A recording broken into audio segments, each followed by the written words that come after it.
Okay, now you got to watch what you say.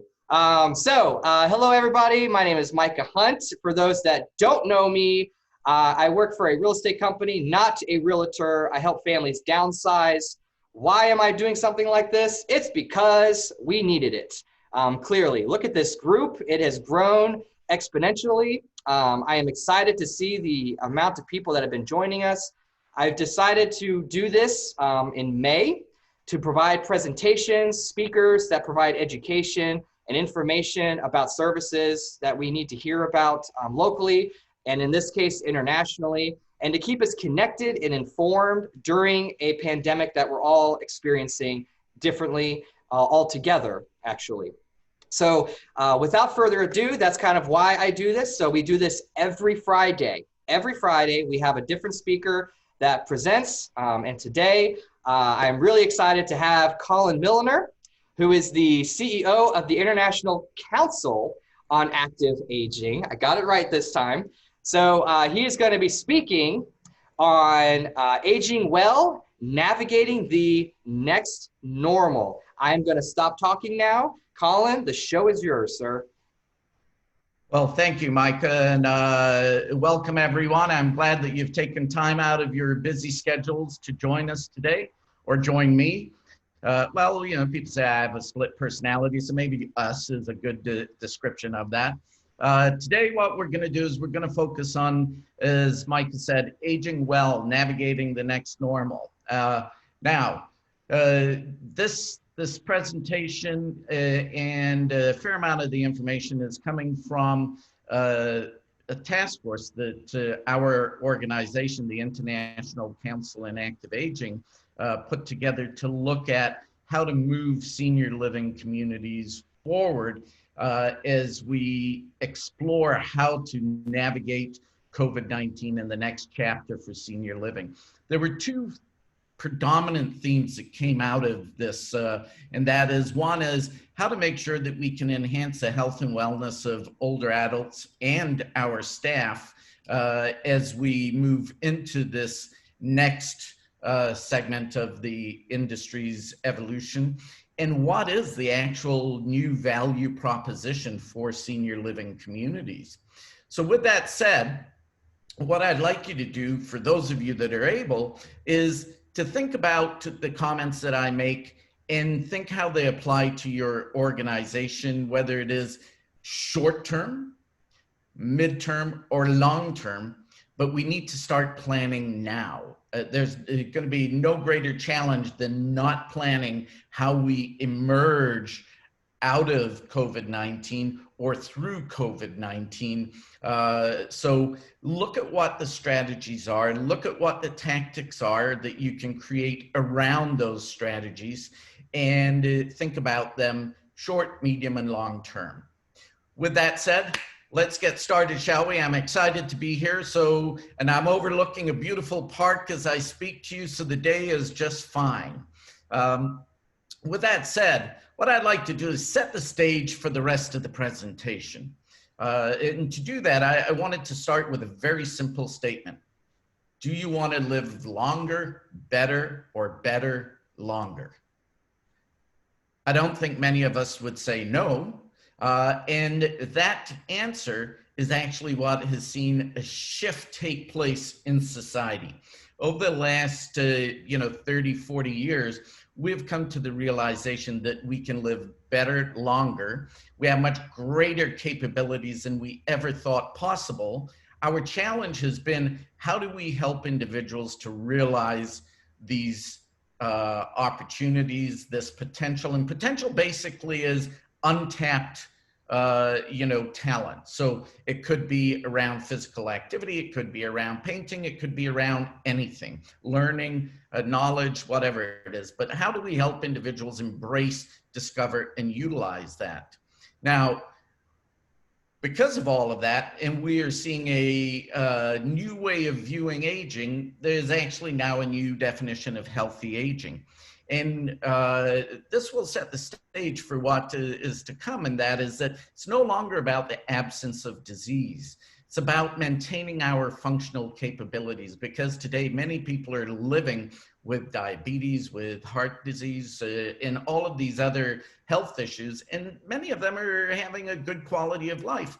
But if you lose your leg strength and you aren't able to get up out of a chair, things change rapidly. So, the World Health Organization, whether it's in integrated care or in the general population, has basically focused on function, function, function. And driving that is the fact that researchers like Sarah Harper at Oxford Institute on Aging and others are looking at the aging process through a different lens. And that is that people in their 70s and 80s really shouldn't be considered old anymore. What they should be considered is active adults, because they have capabilities to remain active and engaged throughout life. Where old begins to come into play is when we begin to become frailer and we need assistance. So one of the questions is, coming out of COVID-19, will we see a lot more people viewing themselves as old because of all of this? And I'll come to that in a moment. But when you have 85% of people 40 to 90 who don't see themselves as old, things change. And that has been a prime driver of where the senior living community has been going over the past couple decades. This information, as I said, setting the stage for that. We've seen a new normal within senior living community pre-COVID-19, where we were beginning to create environments that help people attain the unattainable. Now, why do I tell you all of this? Well, because that's our brand promise for many of us, creating a lifestyle that improves quality of life. And people are moving into your communities to improve quality of life. Not all, and depending on what type of community you have, but generally speaking, there's been a significant shift within the industry. So much so that last year, at the end of 2018, actually, we surveyed our 10,000 members that are senior living communities, and 59% of them expected to shift their model to a wellness-based model with care, not a care-based model with wellness, within the next 5 years. Those that weren't shifting to a wellness-based model with care still were doing care with wellness. It's the first survey that we have done in 20 years that there was 100% of organizations that were focused in some way, shape, or form on wellness. And this is all being driven by what I have mentioned to this point. And because of that, we've seen 94% of organizations saying that wellness programming is extremely or very important to their growth. Now, our greatest barrier to creating a better life is how we have conceived old age. And that is looking at older adults as frail and as not capable. There are many older individuals that are highly capable. Our challenge, of course, is now COVID-19, and things have changed. Things have changed dramatically. So we did, at the ICAA, we did a survey at the initial outset of COVID-19 and saw that the response was immense, where most organizations literally reverted back to a medical model. Completely understandable. But the challenge is just the medical model is also creating issues for us and will continue to create issues for us as we move forward. So how are we responding to people who are locked down, people who are having mental health issues because of it, people who are becoming addicted to alcohol because of it, people who are becoming frailer because they are inactive because of it? Well, the way we need to respond is to engage their capabilities and engage them in a wellness model so that we offer both. And before I get into what the strategies were out of the COVID-19 task force, we've set to most of the stage. I'd like to introduce you to my mother. This is Bridget Milner. She's living in a community, a CCRC. There were 70 positive COVID-19 cases. 24 people have passed away. A percentage of those individuals are staff. And this picture, by the way, was taken by the national media in Canada about my mother. And what they did was they looked at her resilience and how she kept an attitude positive, or a positive attitude. The challenge was that she has been in lockdown now for 3.5 months. The community that she is at has literally had very little communication. They have had no involvement in regards to keeping her or my grandmother, who's 108, in the same community, healthy and well. There are no physical activity programs available. There's no online programs available. There is no mental health offered assistance for depression, any of these kinds of things. My long-winded point is that we need to change, because what we see through normal aging is a decline, and that we can actually offset that decline by being physically active, by being engaged in life. Now that we are literally in a lockdown situation in some communities, not all communities, by the way, because the challenge is all communities have been painted with the same brush as in general, let's say, nursing homes, because that's in the media. But there's 7 different segments of senior living communities, and the impact of COVID-19, we speak to our members each and every day, and many of them have not even had COVID-19 cases in their communities yet, thankfully. But what they have seen is a decline in their residents' capabilities because of being confined. So as we look and move forward, things may seem confusing right now. What do we do? But I believe that coming out of this, as we emerge, whatever that emerging is, we may still be having COVID-19 to deal with, but as we emerge our model, we have to have a greater focus on how to help people age well, because that is our brand promise, but that is also what life is about. So with that said, what we're gonna do is we're gonna shift that and say, do you want to live better, safer, longer? And that drives a new model within senior living. I think we're all shifting to adjust as we are right now. And as our own expectations change and the expectations of families change, and the expectations of society change, how are we responding to that? What is the next normal? Well, I gotta tell you, the title actually gave it away, but I'm not giving you any hints there, okay? So, as I mentioned, we put together 160 very large multi-location operators and thought leaders from around the country to come up with a series of strategies to help you and the industry move forward as we look to navigate this whole process. What we have seen is that there are new models being created right now that have new rules. It's also going to create new industries, as we've seen current organizations or product suppliers flip from doing one thing to another to address where we are today. We're going to look at new programs. We've seen how many of you have now been so tired of hearing that we've gone online. We're zoomed out. Well, how do we manage that? And how do we bring meaningful programs and not just simply try to pile on a whole bunch of options for people, but bring meaning to the programs that we are delivering, and the new products, the new education, in the new places that many of us have had to redesign to navigate all of that.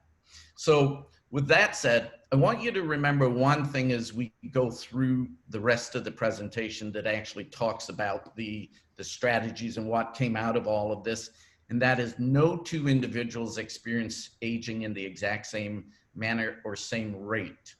So as we talk about things, these will ebb and flow for each individual that you work with. And what the focus needs to be moving forward is on the person and not just the place, because it is the person that makes the place come alive. And that's where we want to jump into where the two key focuses for the rest of today's presentation is, and that is, what can we do to enhance the health and the wellness of older adults and our staff? I hate to think about what the mental damage is being done to our staff who are seeing all of this day in, day out, and what are we doing to help them navigate that? And residents that are isolated to navigate that. And how will all of this help create a new value proposition for senior living as we move forward? So there were 6 key strategies that came out of all of this. We've had meetings now for 2 months. If you're tired of Zoom meetings, I know. We've had Zoom meetings for 2 months, going back and forth. I'm only going to give you a thimbleful of some of the strategies and recommendations, because there are many of them. If you're interested in the final report when it comes out, my email's at the end of this presentation. I'm happy to send it to you because there are many suggestions. And of course, when there are many suggestions, not all of those may apply to you. You're not going to implement all of them at the same time. Just figure out which ones may have the most impact for you immediately, in the midterm, and the long term. So let's get started, shall we? Well, it's all about the place. Right now, it's all about the place. Everybody talks about the built environment and how to make it safe, and that we need to design it, redesign it, renovate our exteriors, interiors. Think about what we have to do all around social distancing. How we have to relay out hallways and everything. But as you do that, I want you to reimagine and think one thing. How do we create a well building? It's not just about social distancing. It's about things like the air filtration, the lighting, the sun. As you see, this is an image from an organization that won the world's best building in 2018. I had an opportunity to visit it. It's an affordable housing project in Singapore. And one of the things that makes this building incredible is all the outdoors that has been brought into the building. So, as you reimagine your settings, think well. What can you do to create well spaces, not just spaces? How can you get a better airflow? How can you minimize, contact, but still keep connection? That's an interesting concept, isn't it? Minimize contact, keep connection. One of the things is to sit back and analyze your current building design and systems to determine, what you want to accomplish within the existing operations. And also, what maybe you need to add. Where do you need to go from here? What you may want to do is to engage designers, your operations team, infection control people, team members, residents, and create a map of your community and figure out how to create those environments so that they become well environments. How many of you have thought of your outdoor space as your outdoor wellness center, not just simply an outdoor space that you can put some landscaping or some walking paths or a labyrinth, but how do you actually create that outdoor space to become your outdoor wellness center? And right now, in amongst COVID-19, we know being outdoors is better than being indoors. So if the weather permits, bringing the outdoors to life, if you have that opportunity. Not everybody does, but if you have that opportunity, certainly do so. And map it out. Make it known to people. If someone wants to have self-directed wellness and you have a large property, you may want to identify areas that they can go for that. Whether it's meditation, whether it's, just simply connecting with themselves, whether it's connecting with others in a chat circle that might be, I like to lean on the extra side. So let's say 10 feet apart, not 6 feet apart, and things like that. Because we're in the midst of a pandemic doesn't mean that we stop living. And I think that many people have taken the approach that we have to, put the brakes on everything. We don't. Depending on the segment of the older population that you work with, an active adult community, an independent living community, a CCRC, even in assisted living communities, you still have the opportunities to get out there. Nursing homes, you may be a lot more conscious because of, you're working with individuals that are maybe more compromised from their health perspective. So you want to take greater precautions. We did a survey actually at the start of 2020 to look at outdoor spaces. And what we found was that in reality, most communities were just adequate. I don't know about you, but I'm not looking for an adequate experience. How many of you book your vacation when we had them? How many of you booked your vacation and said, I want to go to Italy to have an adequate experience? I don't think any of you have done that. So how do we enhance what we have to actually go beyond adequate and become very adequate? Well, look, figure out what you need to do and act. It's really not very complicated. Yes, there are dollars that need to be allocated to everything that we do. But in today's environment, allocating dollars to the outdoors to create a more conducive setting, I think is a wise proposition. And that is why you want to make sure that you develop the business plan and the capital structure to implement some of these plans immediately and adjust your structural needs. Yes, we need face masks. Yes, we need to wash our hands. Yes, we need to have social distancing. Yes, we need to be able to have, plexiglass or whatever the separation is in certain circumstances, but we also need to live and wisely. And that is the key right there, wisely. So, and that is just a little bit of the recommendations that they had around the building environments. As I said, I will be happy to send you the report that goes into much more details. But I would also look at how do you build into the future communities that are more integrated with the family and with the outdoors or with the outside community, because people are going to be wanting greater connections moving forward, especially with their families. We've seen senior living communities already embracing that model and adding communities that are more intergenerational or multi-generational or co-housing or any of these other kinds of elements like the villages. So how do you actually bring all of that together?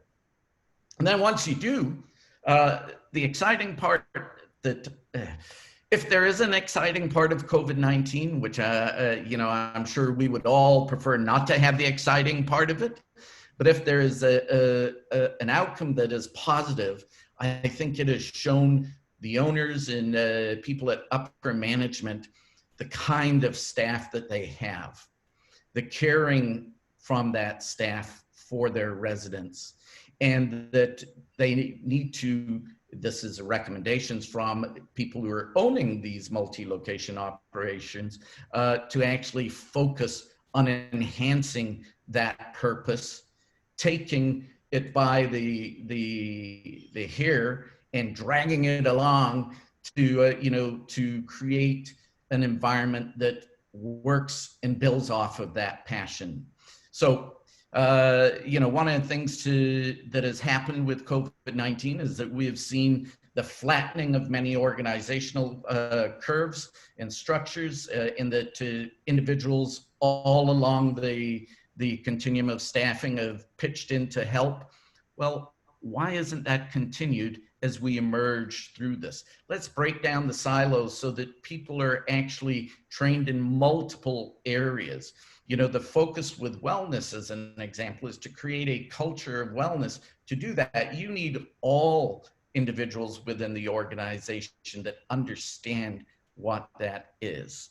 And that we see this actually beginning to happen, which is a positive that has come out of all of this.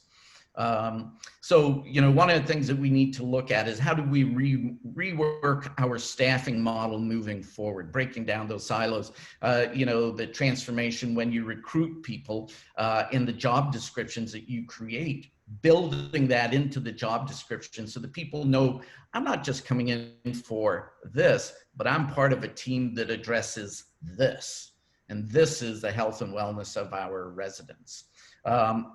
You know, the other part that has come out of all of this is the value of staff has risen. You know, yes, people have started to pay some staff additional dollars, which, by the way, they probably should have all along. You know, having someone who is taking care of your mother or your grandmother and paying them, you know, minimum wage or close to it really is, well, there's not much I can say about that, but we're seeing a shift with that where the value of staff has risen because of what the staff has actually done, and that they have proved themselves truly capable leaders and contributors, not just contributors, but as leaders as well. And this includes frontline staff in, you know, making them all involved in the decision-making moving forward. So, you know, we're seeing that there's a shift. There's once again, there's a lot of other strategies and tactics. Those are a few that are really easy to embrace and do right away. But there is a shift in the way staffing is viewed. And at this time, for those of you that are part of the staffing continuum, I would embrace that and drive that for permanent change as well. Especially as we move to strategy 3 that impacts staff. And that is, you know, providing technology to increase connections and aid in efficiency of staff. You know, many people are afraid that they may lose their jobs. I don't think you'll ever lose the human touch. It may just simply be shifted where now you're spending more time on the resident and technology is doing some of the monotonous jobs behind the scenes.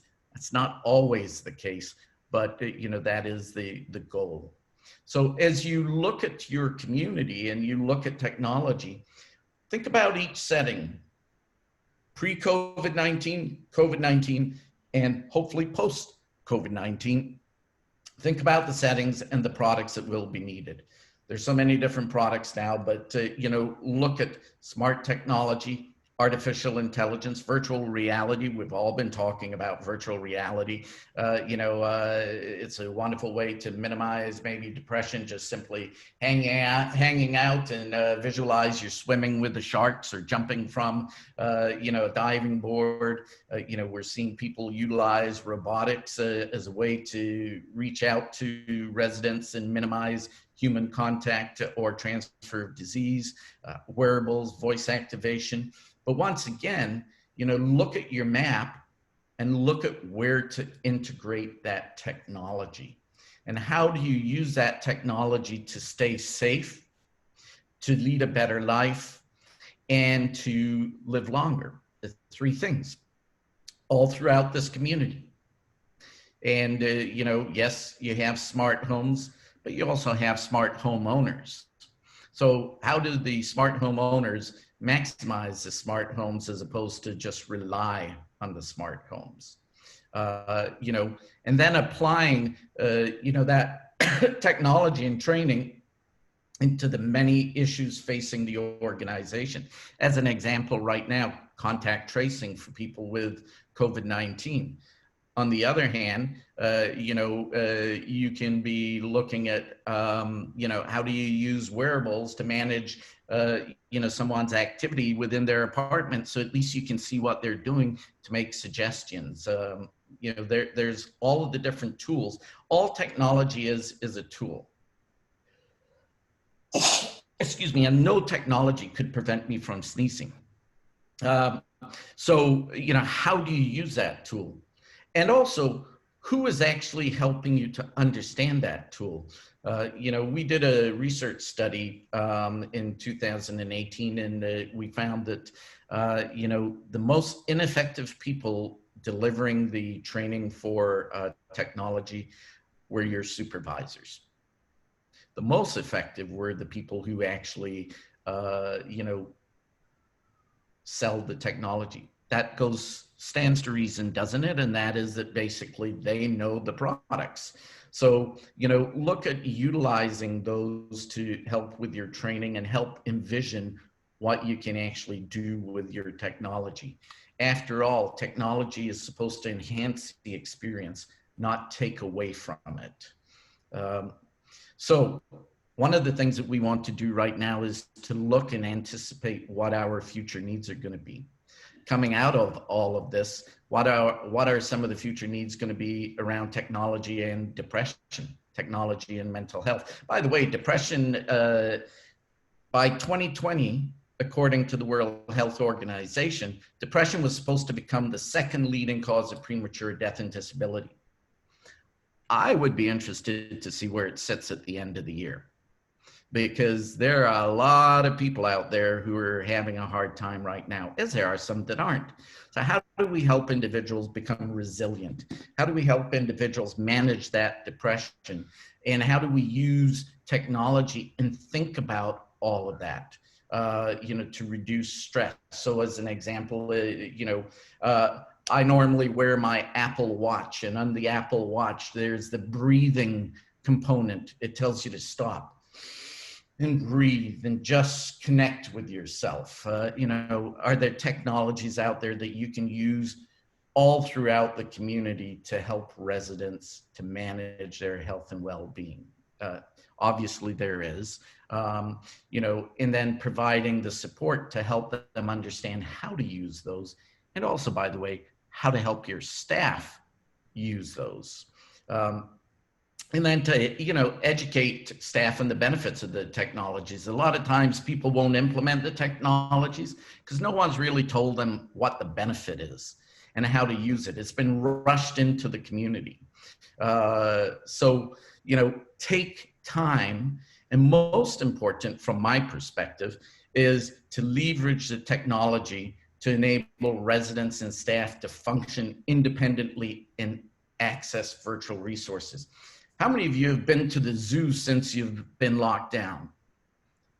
Online, that is. How many of you have seen a concert? How many of you have taken a virtual tour? There's so many different resources out there. Doing a virtual exercise class. The world is our oyster right now. The question is, do we want to eat the oyster or not? Here's one example, and that is, utilizing basic technology to assist you. Our first wearable was pedometers, where we could track, what steps people were doing. Then we had activity trackers that could track more. Now we have wearables that actually can tell you what's going on within your body as well. And so, I would recommend, especially during COVID-19, to figure out how to get wearables into the hands of your residents so that not only can they self-monitor, which we all need to take responsibility for our own health if we have the capacity to do that.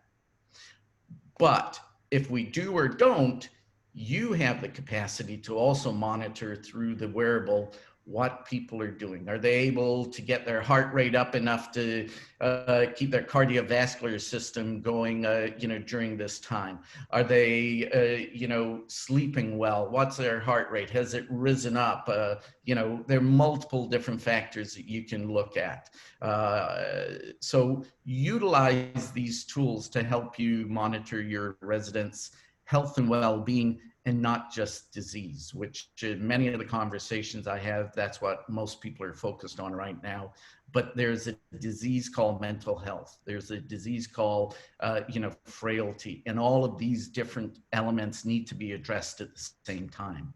And use organizational and personal technologies to monitor health and increase communications. As I mentioned, such as robots, Maplewoods Senior Living Communities, has just purchased a group of robots, and they go out and may deliver, medications or food to, once again, minimize the opportunity for infection. On the other hand, if you do that, you still want to figure out what your connection points are, because there's a reason that people or jails put prisoners in isolation, and that's to break them down. So think about it right now. My mother has been broken down for 3.5 months. 3.5 months. What about your residents? And how can you ensure that they're not broken down? Well, to do that, I think is where strategy number 4 comes in, and that is to try and create a culture of positive aging. During all of this craziness, how do you keep positive? Well, kids feed off of their parents. They can get a sense of, is something right, something wrong? We know that there's a challenge, but staying positive during this time is crucial. And framing that positivity around wellness becomes even more so.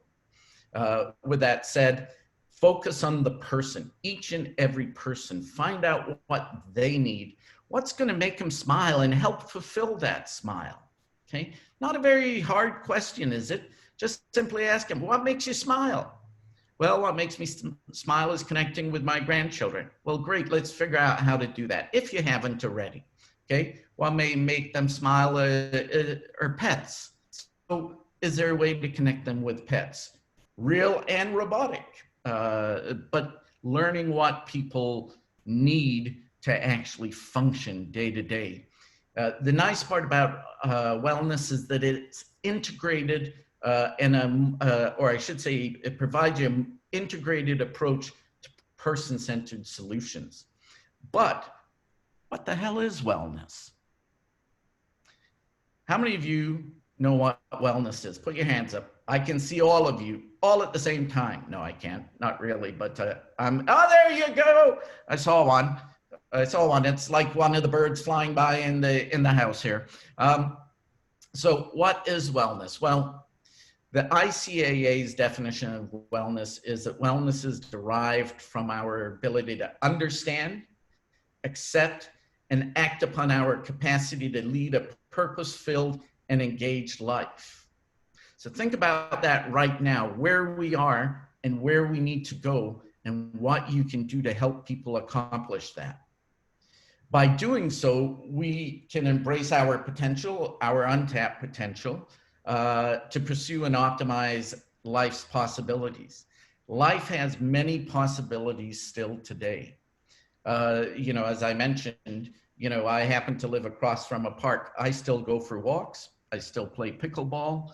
By the way, pickleball and dining, getting takeout food are two of the lowest risk factors when it comes to COVID-19. Just playing pickleball, smart. So find things that people are excited about that have low risk and help them engage in those.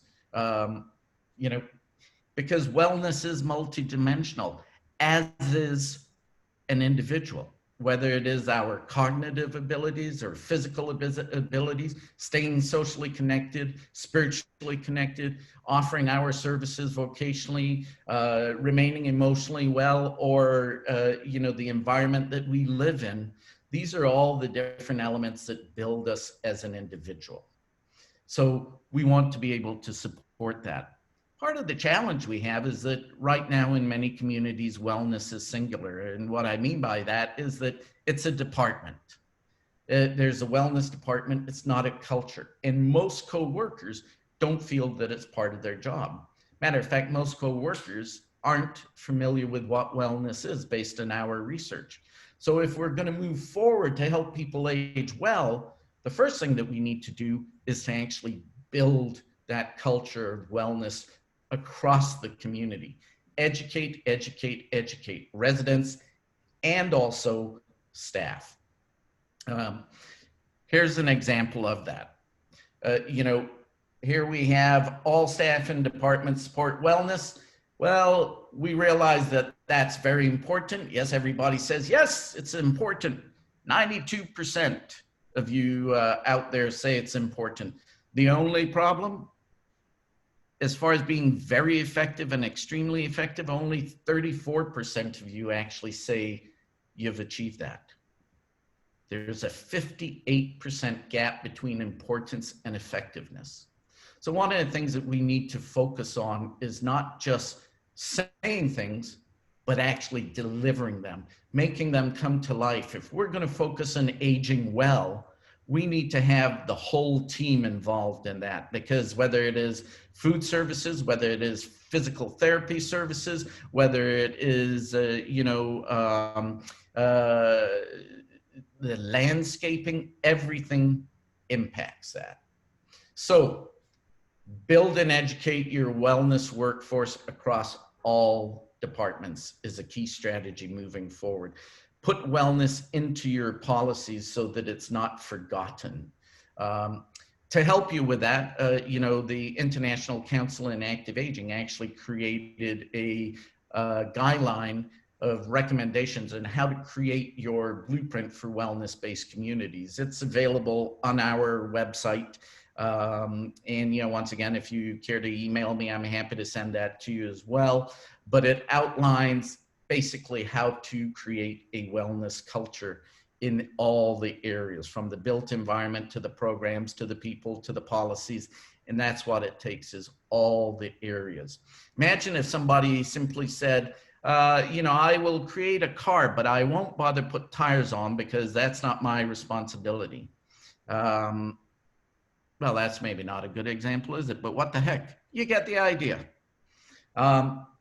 So in the next few years, based on our research pre-COVID-19, organizations were looking at training more and more staff and building them into the wellness area. I believe as we move through this and out of this, that number is going to get even higher, because people are going to demand the ability to stay well. Do you think that my mother, after 3.5 months of being in lockdown, given the choice, is going to want to go through that again? No. She's going to want the community to have solutions, safe areas, safe homes, ways to engage. So we need to think out of the box. And one of the ways of doing that is to create a well-building, a well community, and a well environment. But just like the staff, the management is no difference. There is a big difference between thinking that wellness is very and extremely important and the actual implementation. So I think right across the organization, the first thing to look at moving forward is one word: commitment. What is the commitment to your staff? What is the commitment to your residents? And what is the commitment to the community's mission? What is the community's mission moving forward? Do you know? If I'm a betting man, I would think that the community's mission will change over time, and that there will be an opportunity to close that gap and fulfill that mission. But it starts also by elevating wellness to the C-suite instead of at the bottom of the spreadsheet. Until that happens, I think it will remain an afterthought for many organizations. Even though they say it's a must-have, it will really be a nice to have. Here we've seen that over the years, the investment levels have increased within the areas of wellness. But right now and post-COVID-19, I believe we need to expand that significantly, expand how we're going to engage our residents right now and who's going to be able to do that. So strategy number 5, can you imagine we're at 8:50 and there are 2 strategies left. Here we go, it's exciting. Establish trust by having plans to respond to future emergencies. Let your residents know that you have plans in place for unexpected events. Don't keep it a secret. We have no idea of what's happening in my mother's community unless we call.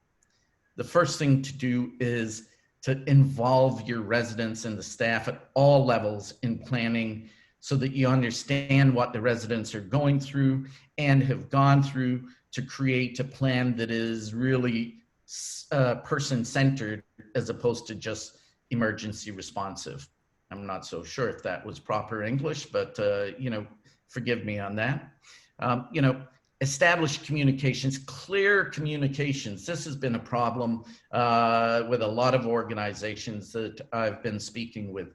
The communications with the staff, residents, family, and the community as a whole and providers for some has been lacking. Be transparent, be clear, and as we move forward, have a plan for that. What happens if an emergency takes place? Who is going to communicate what, when, where, and to who?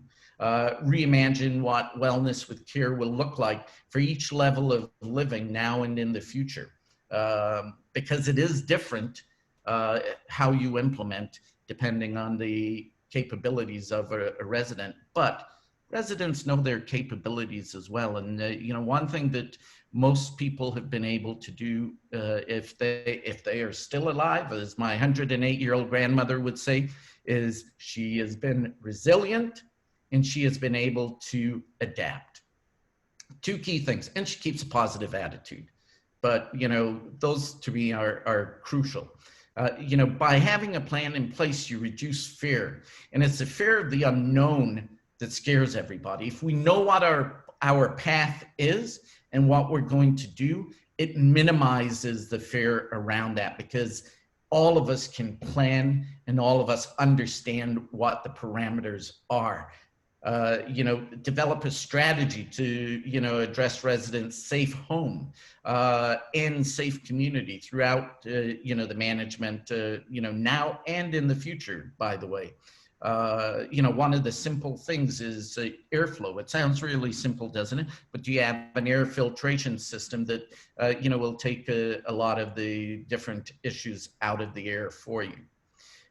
And then last but not least, the value proposition moving forward is to update the perceptions of senior living, not to reinforce the negative perceptions that we get day in, day out in the media. What we see is all of these different communities are all painted with the same brush. And an active adult community that has 65, 70-year-olds that are still highly engaged in life. Everybody should be engaged in life no matter what their circumstances. The question is just at what level and where they would like.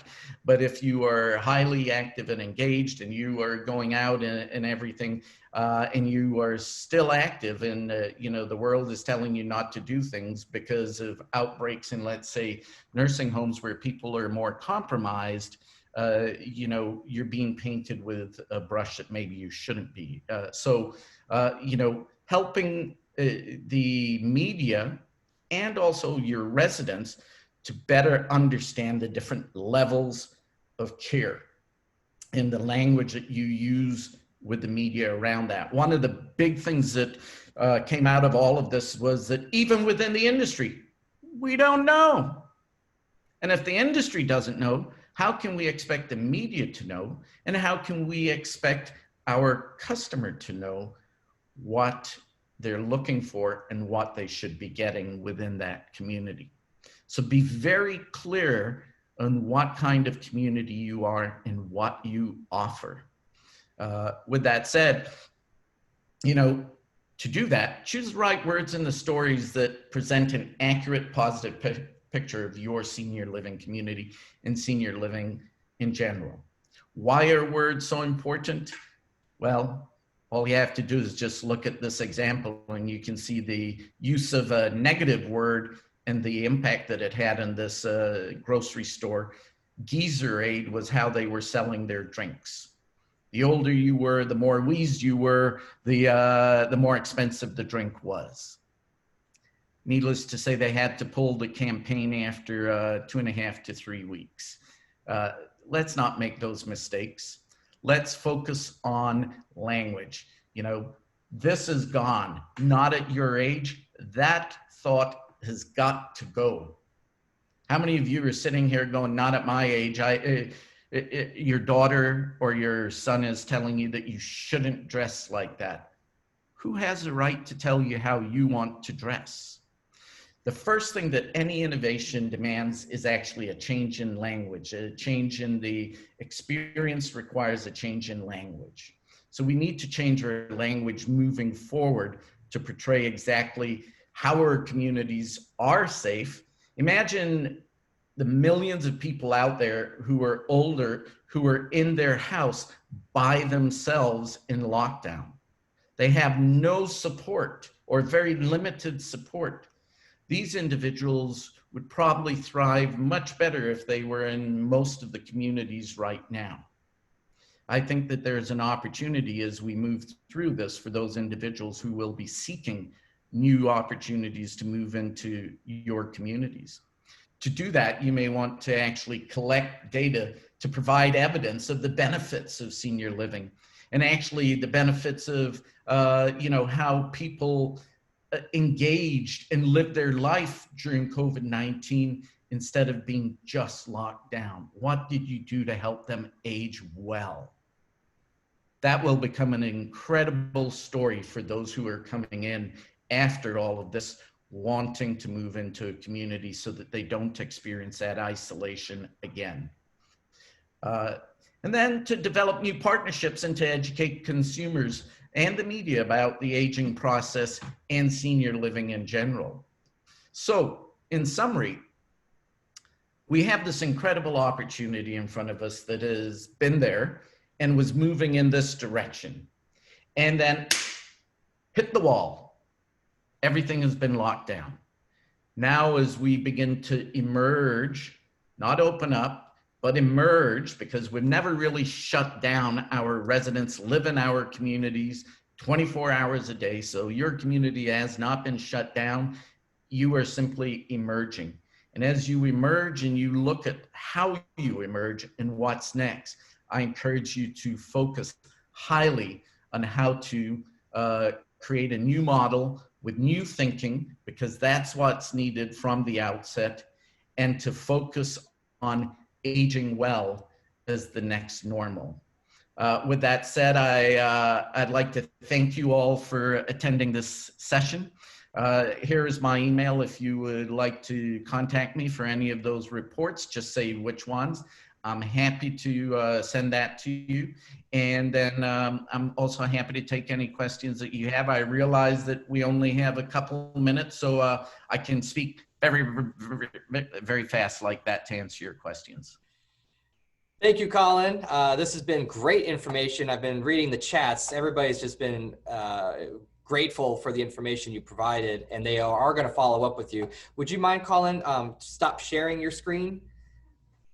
And just a reminder, everybody that's on this call, if you weren't able to write down that email, I will send a contact info list after this email, along with the recording that will end this call. So don't worry about trying to quickly zip down and get that. I will send that out. At the meantime, does anybody have any questions? Raise your hand, please. Don't just all unmute and start blaring away. Miss Julie. Julie, go ahead. Here, let me unmute you. There you go. Oh, you can't hear. We can't hear you. I'm sorry. Do you want to chat then? Okay, she's going to chat, I think. And then Lisa Burkett, I think you had a question. You raised your hand. Go ahead. I asked to unmute you. Go ahead. Colin, hi. Talk a little bit more about convincing the C-level of some of these things that we need to implement at the resident level. So, the interesting part is that the vast majority of these recommendations all came from the C-level. That was, to me, I've done a lot of these different think tanks, and it was great to see that it was coming from the C-level. And I think what convinces people is the bottom line. ICAA has done research over the last 3 years, as an example, that shows that if you are, let's use independent living as an example to be specific, if you live in independent living and you participate in wellness programs, that you will stay in the community 2.7 years longer and be healthier. And of course, a healthier individual was also more likely to refer new individuals like themselves into the community, and that 44% of people were attracted by the wellness programs and services. So you start putting dollars behind that.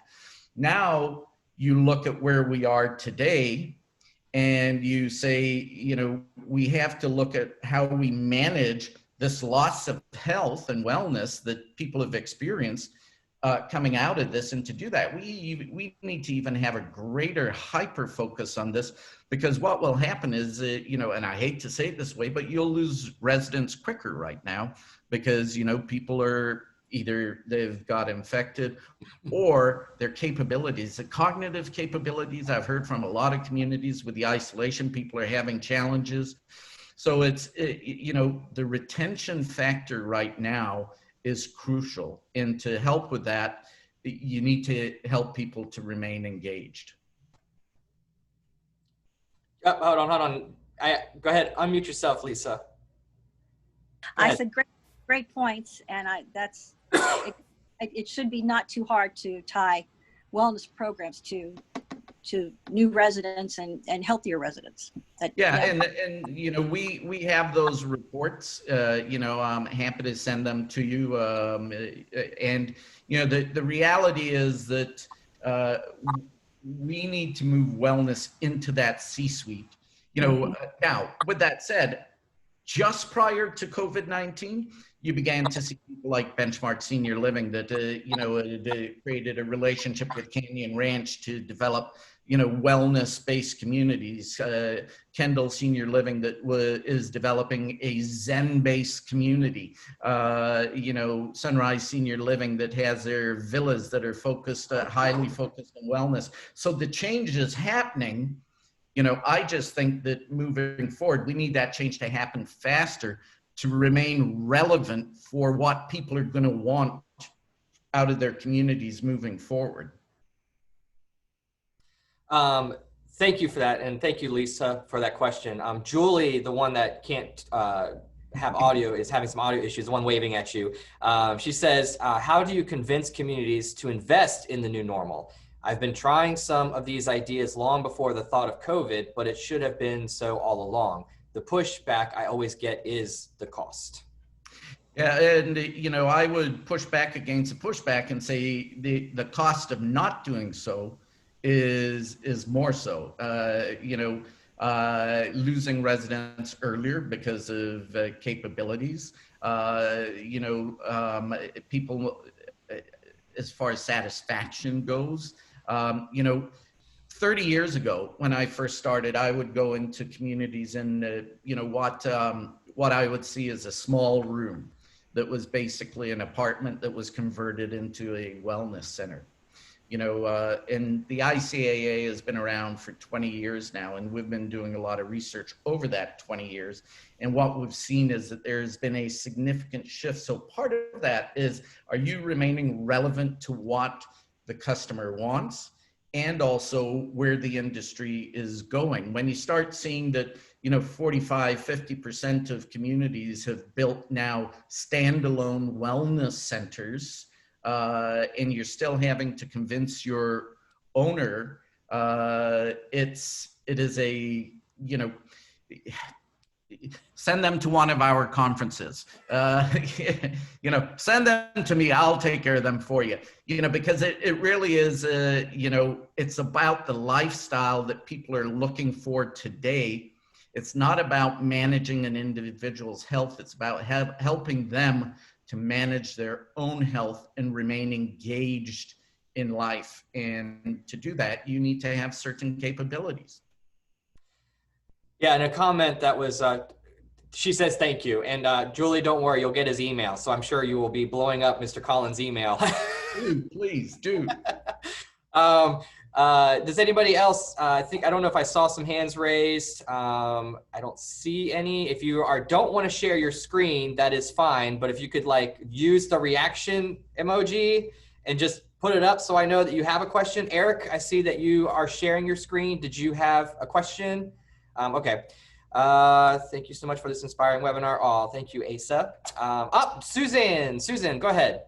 Good afternoon. I'm wondering if the generations that are starting to come into retirement living are forcing changes. I live in Richmond, Virginia. I've seen some of the independent living communities change based on the generations that are coming in now. Are you finding that to be true? Oh, yeah. Yeah. You know, in our research, you know, one of the things that they say is that, you know, the communities are basically adjusting their programming to be appealing to the baby boomers, but also to still remain relevant and appealing to everyone. And, you know, the first thing is to know who's coming into your community. And if you understand what those individuals are looking providing that. You know, we have an app that we will be coming out with shortly, hopefully before the end of the year, I guess that's shortly. You know, the whole thing is about helping people to fulfill their aspirations. You know, the baby boomers have been brought up with being told you can do anything you want. And the reality is many of them now have the money to do what they want. And in COVID-19, they're having a hard time being told, you know, you cannot fulfill your potential. So finding ways to do that now, but moving forward, absolutely. Thank you. Did that help, Susan? It does. I think of one community in the Richmond area. It's a CCRC, and they were having some difficulty between the 80, 90-year-olds and the boomers coming in and turning, say, a little tea room, for lack of a better expression, into a pub coffee shop, and the problem they were having trying to reconcile that. You know what I've seen over the years in that is that whenever there's an issue, once the issue is resolved, as an example, wellness and fitness centers and so forth. I have had so many conversations with communities that residents were resistant and so forth. Once you actually put it in, the people who were the resistant ones are the ones that are using it the most, interestingly enough. But it's because change, and you're changing what they're used to, changing their lifestyle. But once they realize that that change has been positive, it's embraced, generally speaking, not always. Awesome. Does anybody else have a hand raised? This is your chance to talk to Colin in face-to-face or screen-to-screen rather. So if you have any other questions, raise your hand or share your screen if you care to. Otherwise, I'm going to give it one more chance. Nobody? Okay, well, I'm going to stop the recording.